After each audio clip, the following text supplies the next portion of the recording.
Guys, dito na naman tayo. Alam nyo guys.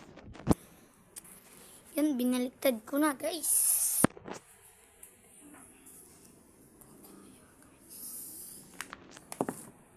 Yan guys.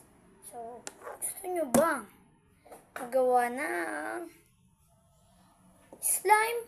Ito. Lang.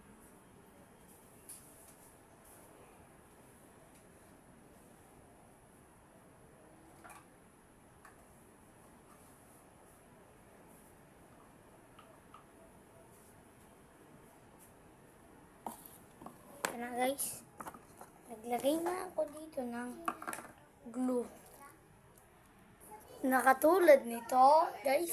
Gusto nyo po ba ang magawa? Tuturo ko na lang po sa inyo. Hindi ko na po gagawin guys. Tuturo ko na lang po sa inyo. Ang first step nyo po ay kumuha po kayo ng powder soap na pwede po ng Pride, Tide, Tide, Surf, yun, pwede po yun. Tapos po, pag naglagay na po kayo yun sa ganito po, pag nalagay nyo na po yun dito, kumuha pa kayo ng isang lagyan.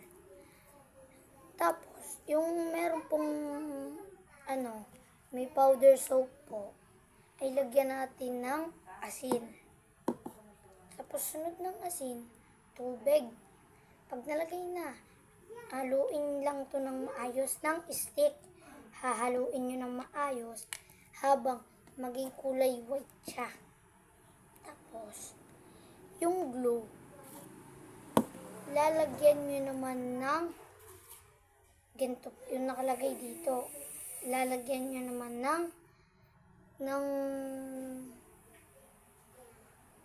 ng ginawa nyong soap na parang tubig na asin, tubig at saka soap.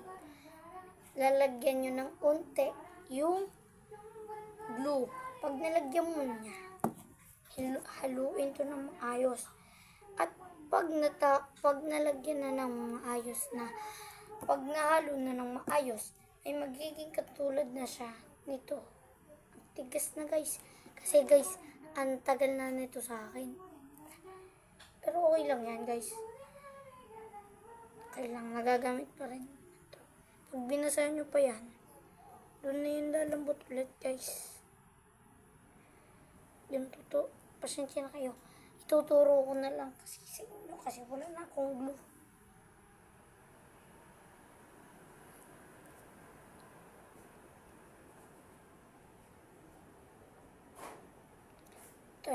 Guys, teka lang, babasahin ko lang para makita nyo guys.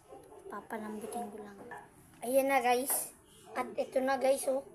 Lambot na niya guys. Ang ganda niya, hawakan. Bang! Lambot niya na guys, oh. Yan. Yan. Gawa lang tayo ng gawa. At matututo rin po tayo. Guys, matututo rin tayo. Agad.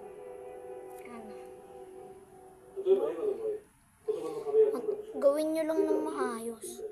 Magsipag kayo. Huwag kayong taramad-taramad. Ha?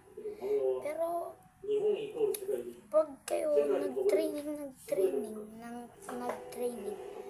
gagaya nyo na itong akin. Ang gagawin gagawa nyo na to guys. Manood lang kayo sa akin ng video. Paki-subscribe na din dyan. Paki-subscribe na rin ng aking channel. At kung gusto mo pang makita ang aking mga video, i-like mo lang ako dito sa baba and subscribe. Lagi mo panoodin ang aking video. Okay. So, hanggang dito na lang po muna tayo. At hanggang dyan na lang po kayo. Pero magagawa nyo po ito. Bye.